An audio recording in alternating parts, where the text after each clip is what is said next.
I've never been good at small talk, not because I'm shy, I'm not, but because most small talk is about what you do, and what I do is something I can't talk about. That has been the central inconvenience of my adult life. Not the work itself, not the hours or the distance or the things I've seen, just the fact that I can't explain any of it at a dinner table. My name is Lucy Collins. I'm 37 years old. I'm a colonel in the United States Army, and I command a classified intelligence advisory unit called Iron Actual. That's about as much as I'm allowed to tell most people, and most people don't know even that much. My husband knows I serve. He knows I hold rank. He has never been read into the specifics of what I do, and I have never pushed for him to be, because the work is safer when it stays contained. Before I get into what happened, let me know where you're tuning in from, and if you've ever had to stand up for yourself after being wronged. What happened next might surprise you. Randall Collins is a good man. He is steady and patient and genuinely kind, the kind of person who remembers things people tell him weeks later, who shows up when he says he will, who apologizes when he's wrong.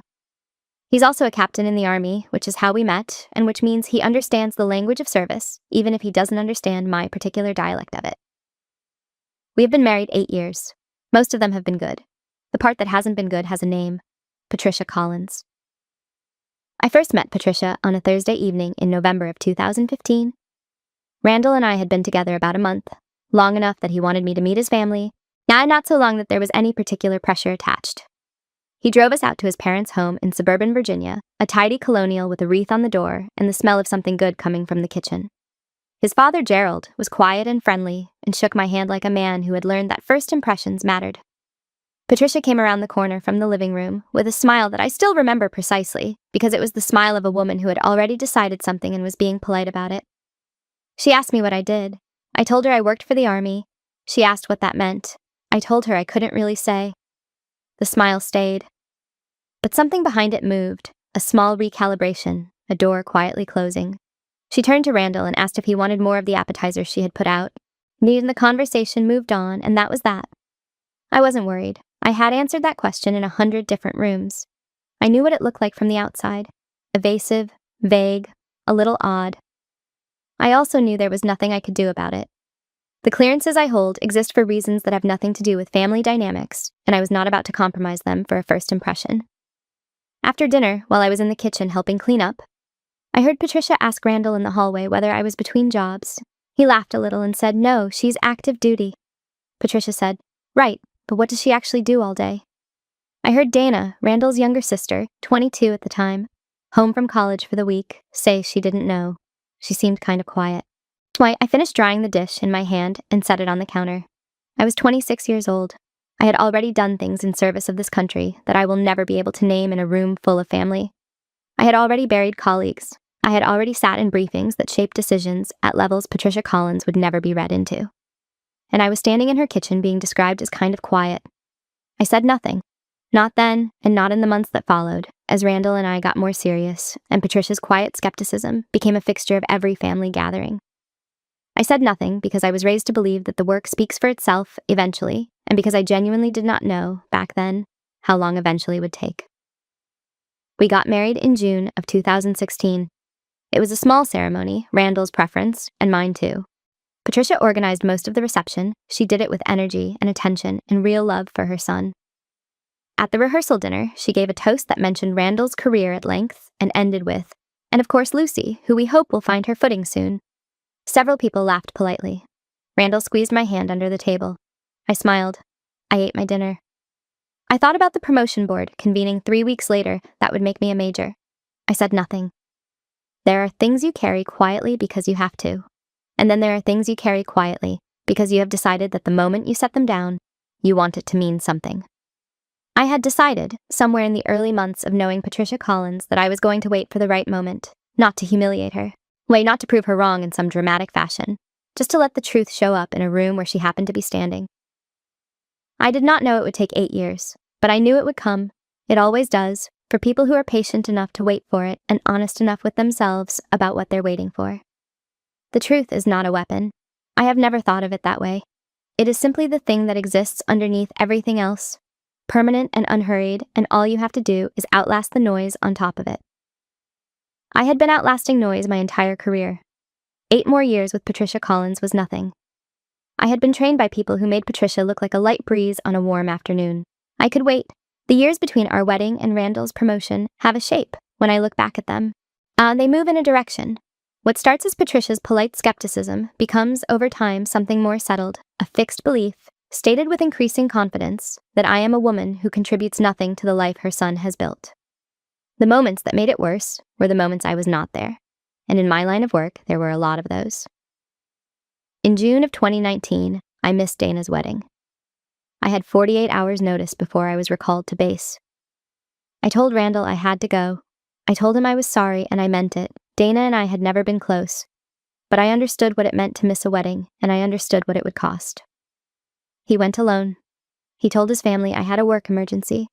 Patricia told everyone who asked that Lucy had something come up. Wait, and she said it with a particular tone that made it clear she did not believe the something was real. I found out later. I always find out later. That is the other part of this life that nobody tells you about. The way information travels in families, slow and altered, arriving weeks or months after the fact, stripped of context and loaded with interpretation.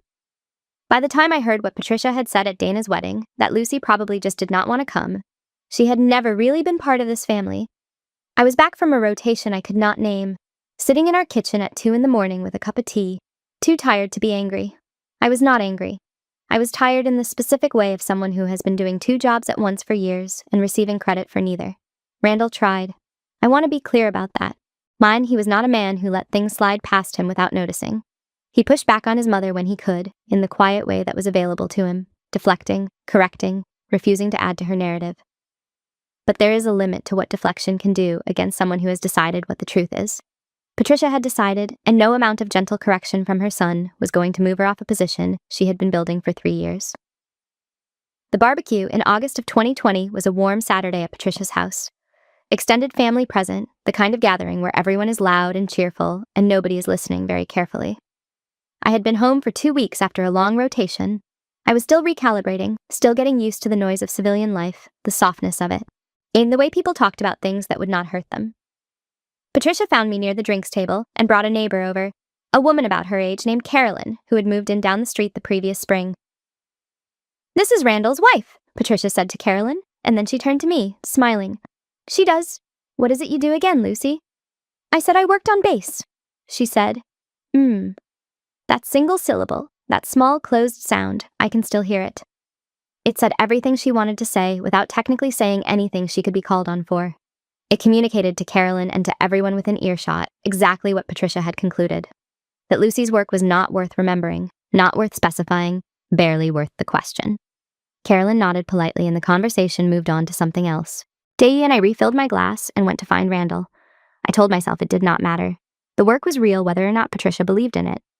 I had spent my career in rooms full of people who did not know my name, making decisions that kept other people safe, and none of those people had needed to validate me for the work to count. Patricia Collins, with her mom and her loaded pauses, was a minor inconvenience in a life full of things that were genuinely difficult. I was not going to let her be more than that. But I noticed. That is the honest thing I can say about those years. I noticed every time, even when I pretended not to. I noticed the I noticed the toast. I noticed every redirected question and every loaded pause and every time Dana looked away and every time Randall deflected instead of confronted.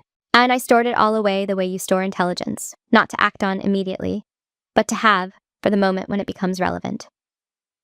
In November of 2021, I was promoted to lieutenant colonel. Randall told his family. Patricia's response, relayed to me by Dana several weeks later with an apologetic shrug, was, "Well, I hope that means she will be home more." She did not ask what it meant to be a lieutenant colonel. She did not ask what Lucy led. She did not ask anything, because asking would have required acknowledging that there was something worth asking about, and Patricia had spent 5 years making sure that acknowledgement was not on the table. I was 32 years old, commanding a classified unit, and my mother-in-law thought I was in some kind of administrative role. I let it go. I went back to work. I led my unit through a period that I'm still not at liberty to describe in any detail, and I came home when I could, and I sat at Patricia's table at Christmas and holidays and barbecues and smiled and said I worked on base and let the moms land and kept waiting. The Christmas of 2022 was the moment things shifted from implication to statement. We were at Patricia's, extended family, a full table, the particular noise of a large gathering where everyone is trying to be cheerful at once. Randall's cousin had just gotten a promotion at his accounting firm. Patricia was praising him, going on about the hard work and the dedication and what a wonderful thing it was to watch young people rise.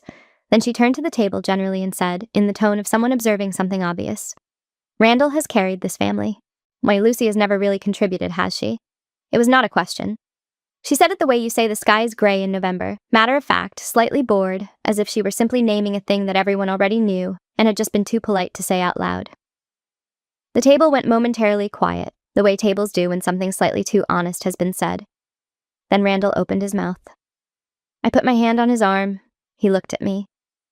I shook my head once, just slightly. He closed his mouth. I did not look at Patricia. I reached for my water glass and took a sip and turned to Randall's uncle on my left and asked him how his son was doing at university. The conversation moved on. Patricia looked satisfied. In the car on the way home, Randall was quiet.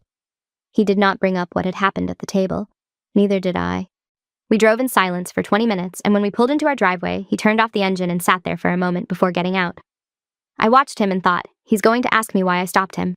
He's going to want to understand why I keep doing this, why I keep absorbing it, what I am waiting for. He did not ask. He got out of the car and went inside. I sat alone in the passenger seat for a moment in the dark. I had stopped him because I knew something Patricia did not. I had been trained over 20 years of classified work to understand the difference between the right moment and all the wrong ones. Christmas dinner with extended family was not the right moment. It was not the moment where the truth would land with the weight it deserved. The right moment would be a room full of people who mattered. I with the right set of eyes watching, and a specific kind of silence afterward that would say everything I had never said out loud. I was 14 months away from that moment. I did not know that yet, but I was patient. I had always been patient. The promotion came through on a Tuesday in January of 2026. Randall called me from his unit at noon, and I could hear in his voice the particular combination of relief and pride that a person carries when they have worked hard for something and the work has finally been recognized. He was going to be a major. The ceremony was scheduled for the last Friday in March. I was genuinely happy for him. Whatever had complicated our family situation over the years, it had never touched what I felt about Randall's career. He was a good soldier and a good officer, and he had earned this. And I told him so clearly and without reservation, because it was true, and because he deserved to hear it. That evening, Patricia called. Randall put her on speaker, which he sometimes did when her calls came at dinner. She was thrilled, her voice bright and warm, in a way that reminded me of the woman I had met on that Thursday in November 9 years earlier, before the calculations had set in. She talked about the ceremony, about who she would invite, about the dinner she wanted to plan afterward. She was already organizing, already turning it into an event with herself at the center of the planning. Then she said, without breaking stride, "Will Lucy actually be there this time, or will she disappear again?" Randall said, "Of course she will be there." Patricia said, "Well, good, just checking." I set down my fork. I looked at the wall across the kitchen. I thought, 14 months of patience, and she is still saying the same thing she has always said. The same note, the same frequency, the same damage she had been doing with it for 8 years, without ever knowing, or perhaps without ever choosing to know, that the woman sitting across from her son at the dinner table was the same woman who had been doing things Patricia would never have clearance to learn about. Not much longer now, I thought. What Patricia did not know, what Randall himself did not fully know, was that the ceremony would be attended by my new commanding officer, Lieutenant Colonel Eric Rourke. Eric had been assigned to our base 6 weeks earlier after 2 years of requesting a posting within operational proximity to Iron Actual. The clearance logistics had blocked it twice. When the posting finally came through, he had sent a single brief message to my unit's secure channel. "Looking forward to working alongside you, Colonel Collins." I had read it at my desk and thought, he is going to be fine. We had never met in person. That was not unusual in the kind of work I do. Professional relationships often exist at a distance for extended periods before they become face-to-face. I knew Eric by his record, which was excellent, and by the 2 years of correspondence that had preceded his assignment, which told me he was precise and unambiguous, and good at the thing that matters most in an officer, knowing what he did not know, and being honest about it. He knew me by my record, and by the work of Iron Actual, which had shaped 3 operations in his sphere of command before he was ever officially connected to my unit. We had been influencing each other's professional lives for 2 years without sharing a room. That was enough to establish something between us before the ceremony happened. The morning of the ceremony, Patricia arrived at our house at 8 o'clock for what she had decided would be a family breakfast before we all drove to the base together. She brought pastries. She arranged them on plates. She told Dana how to set the table. She asked Randall twice whether he had his dress uniform pressed correctly, which he found more amusing than annoying, and which I thought said something good about him. At 9:30, I went upstairs and put on my Class A uniform. I took my time with it. Now, I checked each element with the methodical attention that 20 years of service had built into me. The insignia, the ribbons, the correct placement of every decoration, the eagles at my collar that had been there for 3 years and that I still sometimes looked at for a moment longer than necessary. When I was satisfied, I came back downstairs. Patricia looked at me from across the kitchen. She took in the uniform slowly, the way someone reads a document they do not understand, looking for something familiar and finding mostly things they cannot interpret. "Just do not make it about yourself today," she said. "This is Randall's day." Dana, sitting at the kitchen table with a pastry she was not eating, looked carefully at the wall. I said nothing. I went to the hallway mirror and checked my reflection, not because I needed to, but because it was the last quiet moment before the day fully began, and I wanted to be centered before I walked into it. I looked at the woman in that mirror for a moment. 37 years old, 2 decades of service, things she had done that could not be named. She looked steady. I walked back to the kitchen and picked up my bag and told everyone it was time to go. We drove to the base in 2 cars. Randall went ahead with his unit. Patricia rode with Dana. I drove alone, which I had arranged deliberately. I needed 20 minutes to myself before I walked into that building, and I took them, driving the familiar route with the window slightly down and the morning air coming in. I thought about the work, I thought about Iron Actual, about the rotation we were 2 weeks into, about the briefing I would have Monday morning. I thought about Eric Rourke, about what it would mean when he walked into that hall and looked across the room and found my face. I was not dreading it. I was not even particularly anticipating it. I was simply ready. The pre-ceremony reception was held in a hall adjacent to the main auditorium. A clean, well-lit space with high ceilings and the specific atmosphere of a military building dressed up for a social occasion. Families and officers moved through it in the particular formation of people who are not quite sure where to stand. A bar along one wall offered coffee and water and juice. Randall was somewhere with his unit. I found a place near a window and stood there with my coffee and watched the room organize itself. Patricia, within 4 minutes of arriving, had begun working the room. I watched her move, introducing herself to spouses, shaking hands with junior officers, angling toward anyone with rank visible on their uniform. She had a talent for this, I will give her that.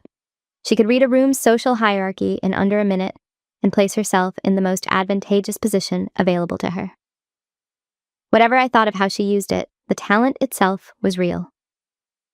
I saw Eric Rourke enter from the far door 15 minutes into the reception. He was easy to identify from the physical description in his personnel file. Tall, deliberate in his movements, the kind of bearing that comes from years of command rather than from effort. He scanned the room the way experienced officers do, not searching for anything specific, just orienting, in taking in the space and the people in it with the calm efficiency of someone who has walked into a lot of rooms and learned to read them quickly. I watched Patricia spot him. I watched her cross the room. She introduced herself with the full warmth she could deploy when she wanted to. Randall's mother, so proud of her son. What a wonderful event. Eric listened with the attentive courtesy that the Army trains into officers at every level. He nodded. He was polite. He asked a question about Randall, something brief and appropriate, and Patricia answered it and then leaned in slightly, in the way of someone sharing useful information, and she turned her head toward me across the room. I could not hear what she said. I was 40 feet away, and there was enough ambient noise in the hall to cover a quiet conversation at that distance. But I had spent 20 years reading intent without words, and I did not need to hear her to understand what was being communicated. I watched her nod in my direction. I watched her speak for a few seconds. I watched Eric's face as he listened, and what I saw in his face was not offense, exactly, or surprise. It was the particular stillness of a man who has just been told something that he knows to be false and is deciding what to do with that knowledge. He looked at me. Not a glance. A look. Steady, across the hall, the look of a man who has been carrying a professional relationship at a distance for 2 years, and is now seeing the person on the other end of it from across a reception room while someone tells him she is a deadbeat who has never worked a day in her life. He said something to Patricia. She nodded, still smiling, still warm, thinking she had made a useful new connection. He turned and walked away from her mid-sentence.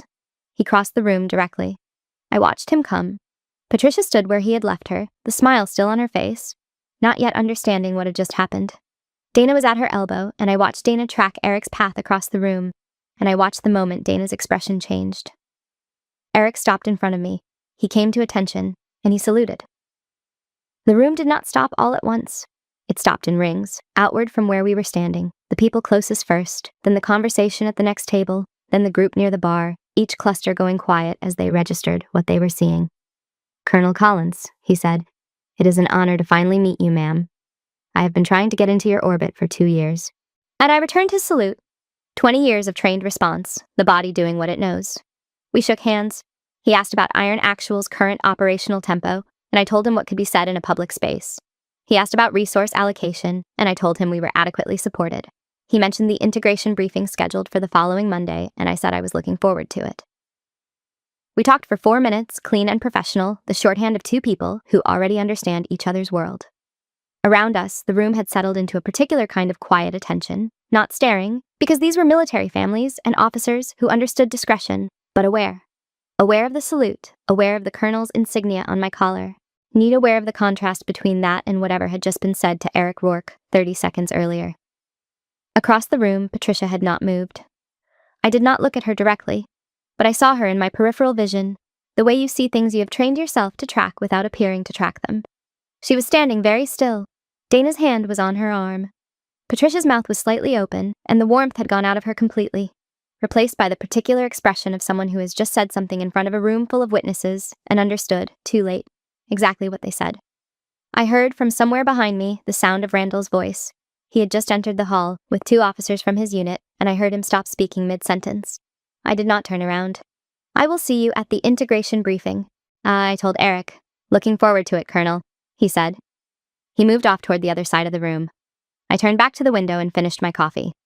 Patricia had been telling that story for 8 years. She had told it at barbecues and holiday dinners, and to neighbors, and to anyone who would listen. She had built it carefully and maintained it consistently and delivered it with the confidence of someone who believes they are the one person in the room who can see clearly. In 30 seconds, in the room she had filled with the people she had brought to witness her son's achievement, the story had ended. The ceremony itself went the way promotion ceremonies go. Formal, well-organized, brief in the manner of military events when there is a program to follow. Before it began, Eric had quietly positioned me in the front row. He did it without making a production of it, a word to the aide organizing the family seating, a small adjustment to the arrangement. Patricia had placed herself in the front row. She was now 2 rows back, next to Dana, and she did not protest because she did not understand yet what the reordering meant. Randall stood in a line of officers being promoted. His name was called. He walked forward. His rank was pinned. I watched him read his oath from the place I had been given in that front row, and I felt, without any complication, proud of him. He was a good officer and a good man, and this moment was genuinely his, and I was glad to be there for it. When Randall received his first salute as a major, the junior officer rendering it glanced at me first, the automatic instinct of someone trained to orient toward the highest rank in the room. Whereas it was a small thing, a fraction of a second. Patricia saw it. I know she saw it because I caught her expression in the moment it happened, a slight adjustment around the eyes, something recalculating behind them. She did not say anything. She was learning to say nothing, which was new. The family dinner afterward was at a restaurant Patricia had chosen and reserved weeks in advance. She had arranged the seating. She had chosen the menu. This was her event as much as Randall's, and she had organized it with the thoroughness she brought to everything she controlled. I sat beside Randall. Patricia sat across from us. She ordered wine. She told Randall's uncles about the ceremony. She said it was lovely. She said the uniform presentation was very impressive. She said Randall had worked so hard for this. She did not mention me, which was its own kind of statement. Patricia Collins had an opinion on everything, a comment available for every subject, and her complete silence on the subject of me through an entire dinner was louder than anything she might have said. Randall held my hand under the table for most of the meal. He did not make a thing of it. He just held on. At the end of the evening, in the parking lot, Patricia hugged Randall for a long time. She told him she was proud of him. She held on a little longer than usual, and I understood it was not just about the promotion. It was about needing something solid in a day that had rearranged something she had believed to be fixed. She released him. She turned toward Dana's car and paused, and for a moment I thought she was going to say something to me. She looked at me. She looked away. She got in the car. The car pulled out of the lot. I stood in the cold air and watched it go. Randall drove us home. We didn't talk. When we got back, he changed out of his dress uniform and I changed out of mine, and we sat down at the kitchen table the way we sometimes did when something needed space before it could be said out loud. He put 2 glasses of water down. He sat across from me. Outside it was quiet. "How long has Eric Rourke been trying to get assigned to you?" he said. About 2 years, I said. He nodded. He was quiet for a moment. Then, I did not know. You never asked, I said. It was not an accusation. I said it the way I said anything that was simply true, without heat, without bitterness, as a fact that existed whether or not it was comfortable. He received it the same way. He did not defend himself. He did not explain. He just nodded again, and slowly, the nod of a man who was adding something up and not arguing with the sum. I should have asked, he said. Yes, I said. He asked me what I could tell him about the unit. I told him the broad outlines, the scope of it, the level of responsibility it carried, the kind of decisions that crossed my desk, without the specific details that were not mine to share. He listened differently than he ever had before. It was not that he had been dismissive before, or inattentive. He had always been respectful of my career in the abstract way that people are respectful of things they do not understand. But that night he was listening like someone who was finally willing to let the picture change, who was setting down the version they had been carrying and picking up a more accurate one. We talked for a long time. When we went to bed, I lay awake in the dark for a while and thought about the day. Not about Patricia, not about what I had felt watching her face in that reception hall, but about Randall's voice asking I should have asked, and the way he had said it, like a man making a decision rather than an apology. That mattered more to me than anything that had happened in the hall. The hall was about the truth being visible. This was about the truth being received by the person it most needed to reach. It was lighter than I expected. The whole of it. I had been carrying the weight of being unseen for so long that I had stopped registering it as weight. And when it began to lift, not all at once, just at the edges, just enough to feel the difference, it was almost surprising. We like putting down a bag you had been carrying so long you had forgotten you were holding it.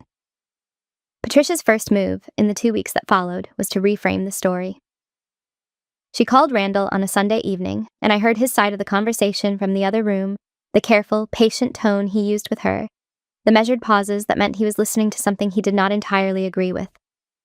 Afterward, he came and found me and told me what she had said, that she felt ambushed, that no one had told her who Lucy was, that she would not have said what she said if she had known.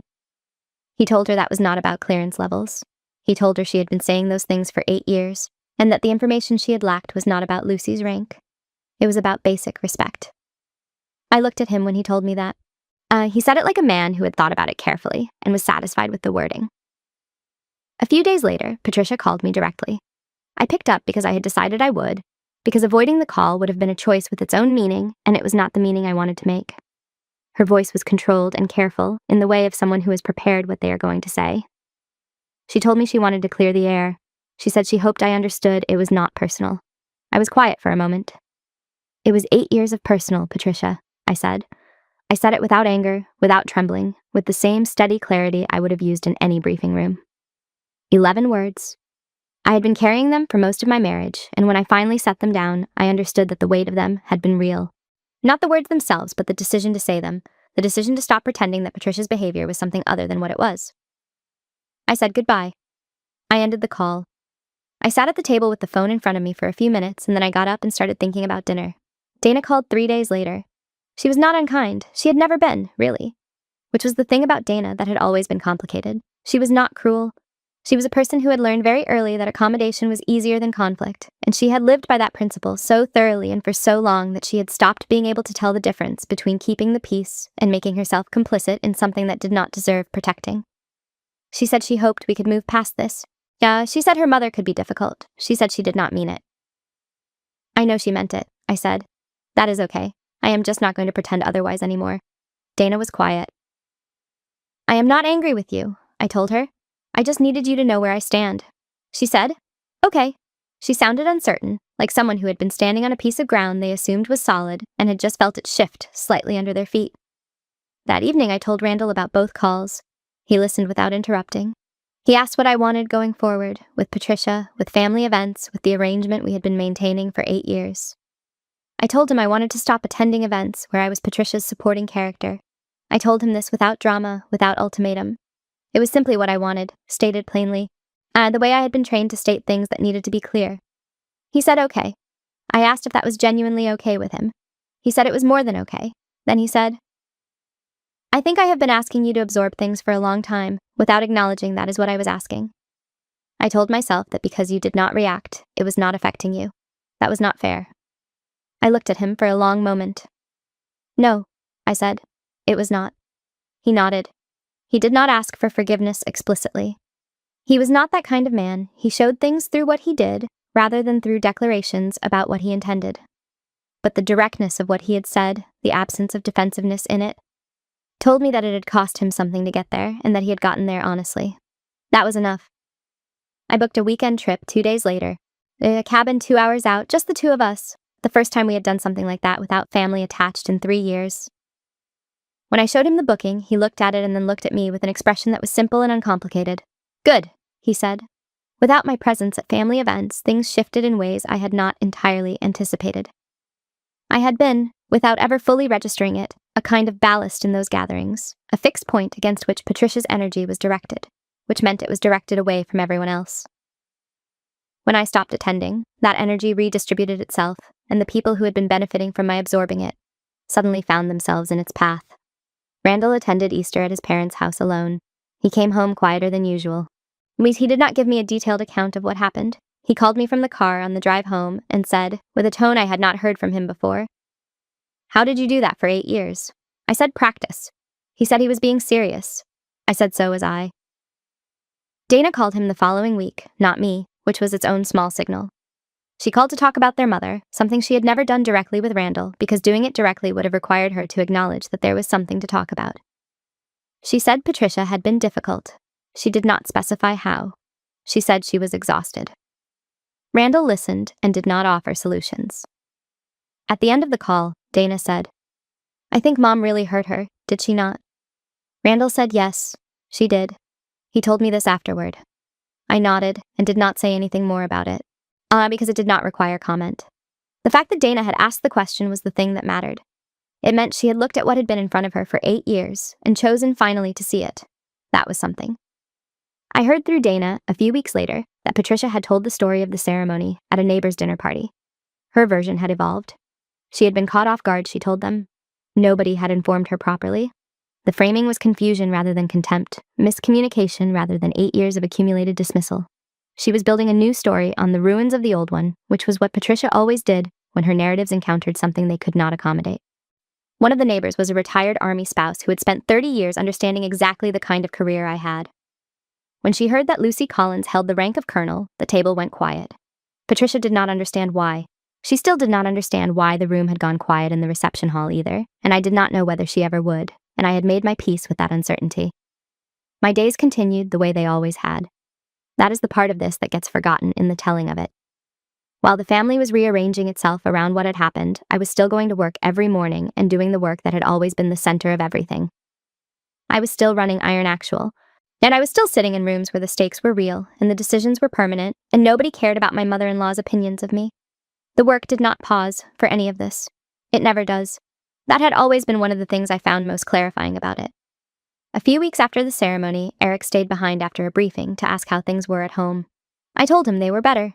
He nodded and did not push for elaboration, which told me everything I needed to know about his instincts. He was the kind of officer who understood where the lines were and respected them without needing to make a point of it.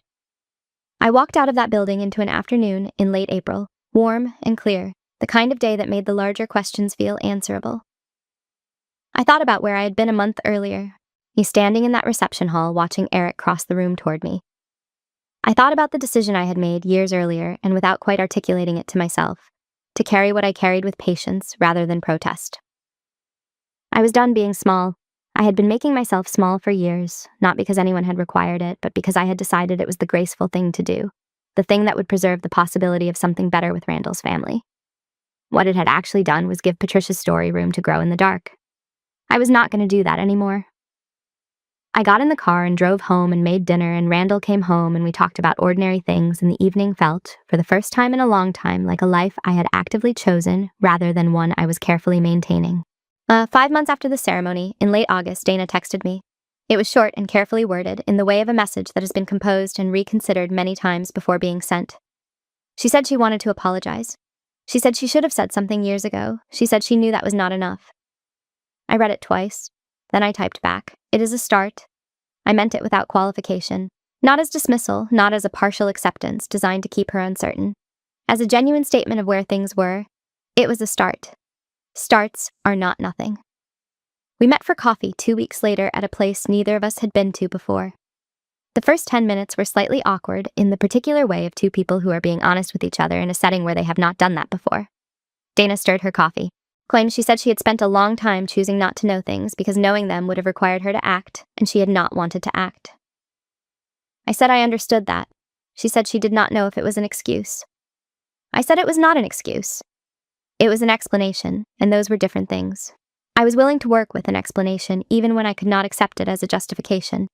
She looked at me with the expression of someone who had expected this conversation to be harder and was recalibrating in real time. Dana had always been more perceptive than she let on when her mother was in the room. Without Patricia present, that perception had room to surface. We did not fix 8 years over one coffee. That is not how repair works, and neither of us was naive enough to expect it. But something opened between us that had been closed for a long time, and it felt real rather than performed, which was all I had needed it to be. A few weeks later, on a quiet Sunday morning, Randall sat across from me with his coffee and asked what I needed going forward from his family. I took my time with the answer because I wanted to give him an honest one, rather than an automatic one. I told him I needed him to be in the room when things were said. Not to defend me, not to take sides, just to be present. So that whatever happened, it was not happening to me alone. He said he could do that. He said he should have been doing that. I told him I knew it had been hard for him too, being in the middle of it. I told him I was not asking him to choose between me and his family, and I was asking him not to leave me standing alone in his family's rooms. He said, I can do that. And then, after a pause, I should have done it a long time ago. I nodded. I believed him. A few days after that, a card arrived in the mail. Patricia's handwriting on the envelope, her particular mix of large loops and sharp angles, the handwriting of a woman who had strong opinions about how letters should be formed. Inside, a simple card with a flower on the front, the kind sold in spinning racks near the pharmacy checkout. Her message: I hope we can start over. No specific apology, no acknowledgement of anything particular. No, I should not have said what I said in that hall, or I spent 8 years treating you as invisible, and I understand now what that cost. Just, I hope we can start over. I stood at the kitchen counter and read it twice. And then I set it down and did not throw it away. I left it on the counter for 3 days. On the 4th day, I put it in the drawer by the phone, where I kept things I was not ready to act on, but was not ready to discard either. Randall saw it there later and picked it up and read it and set it back down without saying anything. He looked at me. I looked at him. Some things do not need to be said to be understood. 6 months passed. The world kept moving, the way it always does, indifferent to the particular dramas of particular families. Randall settled into his new rank with the ease of someone who had been ready for it. He was a good major, organized, steady with his subordinates, the kind of officer that junior soldiers liked working for, because he gave clear direction and did not change his expectations without warning. As the low-grade tension of the promotion weight had been carrying in his shoulders for 2 years, and with it gone, he was more relaxed, more present, easier to be around in the small ways that add up over time. Dana and I met for coffee, twice more in the months that followed. The awkwardness continued to ease. She called occasionally, not always about anything specific, the way people call when they are in the early stages of building something and do not yet know the shape of what they are building. I answered. I was not in a rush. Some things take longer to grow than others, and the ones worth having usually take longer. Patricia attended a birthday dinner we hosted in October. She was quiet in a way that was new, attentive rather than checked out, careful rather than guarded.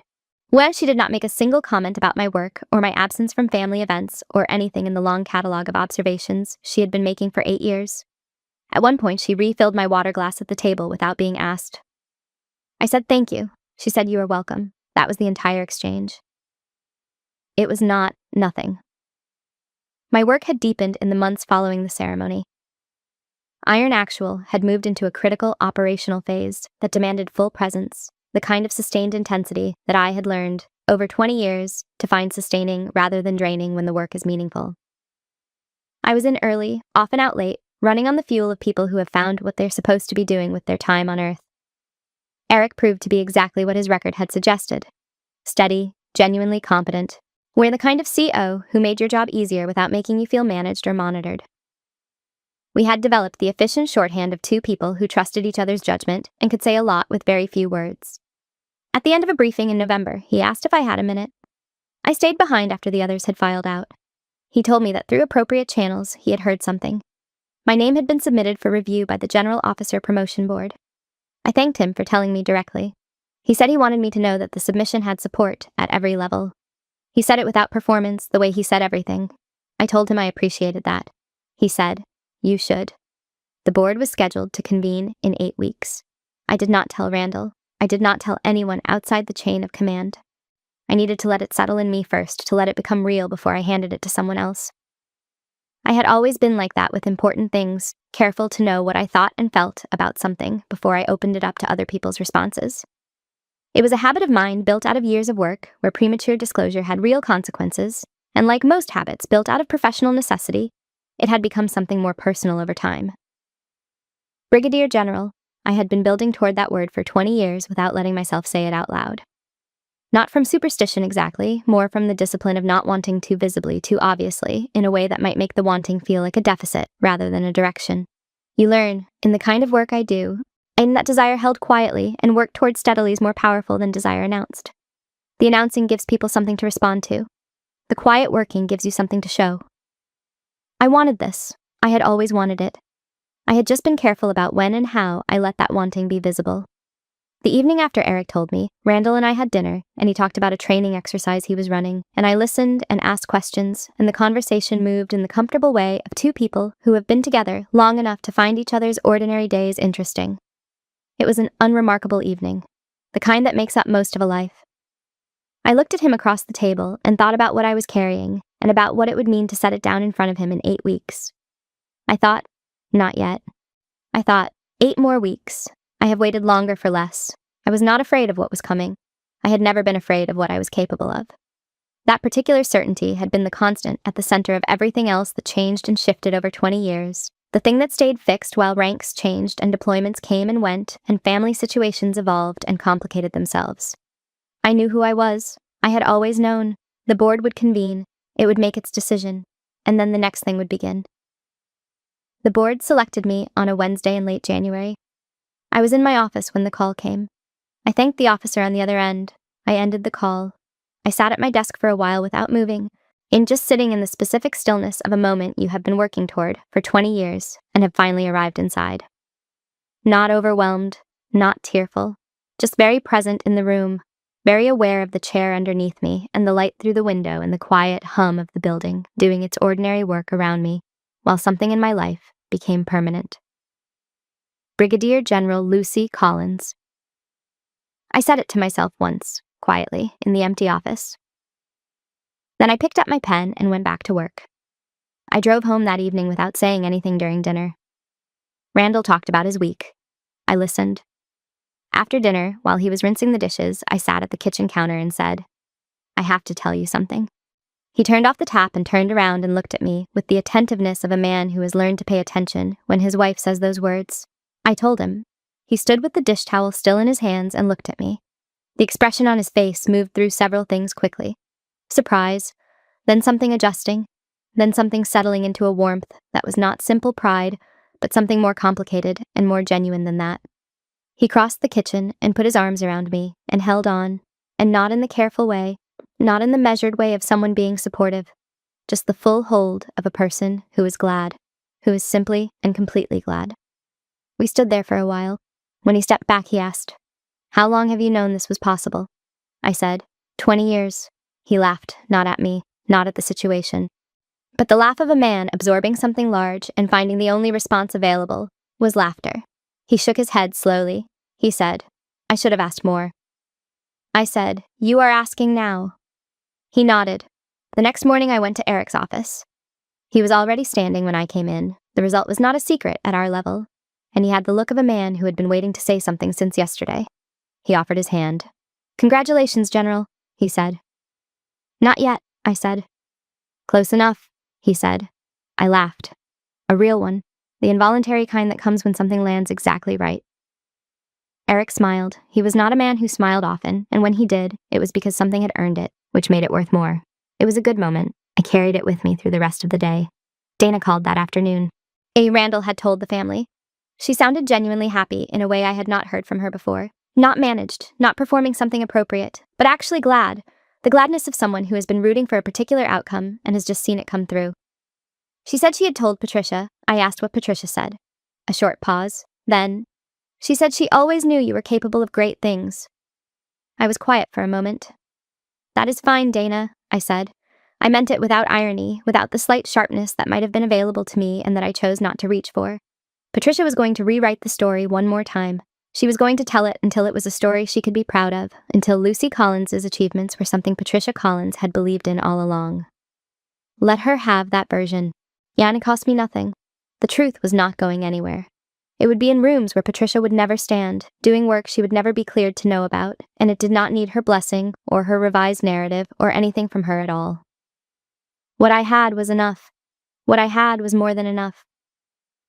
The week before my pinning ceremony, I woke before Randall on a Tuesday morning, the way I sometimes did when something was on my mind that wanted space before the day filled up around it.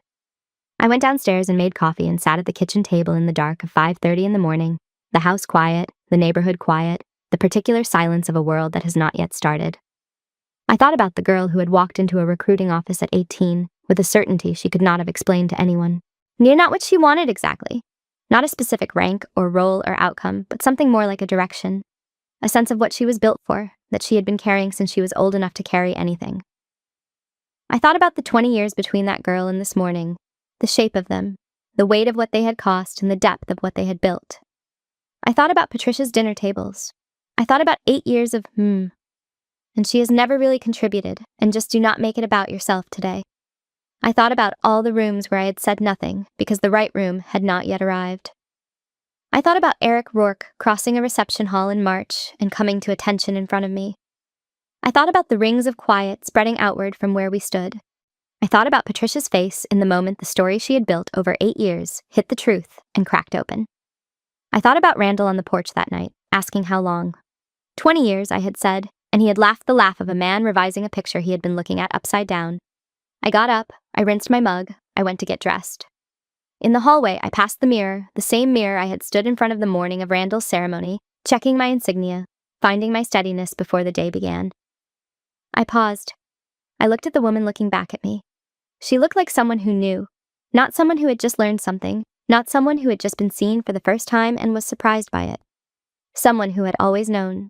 We who had been carrying that knowledge through every room and every dinner table and every mum, who had never needed the recognition to be real even when she had wanted it. I walked away from the mirror and went to start the day.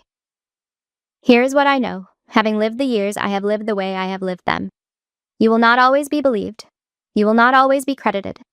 You will walk into rooms where people have already decided what you are. And you will have to decide, over and over again, whether to spend your energy correcting them or saving it for the work. I chose the work every time I chose the work. And one day, in a room where it mattered, the work spoke for itself. I am not telling you this story because it always ends this way.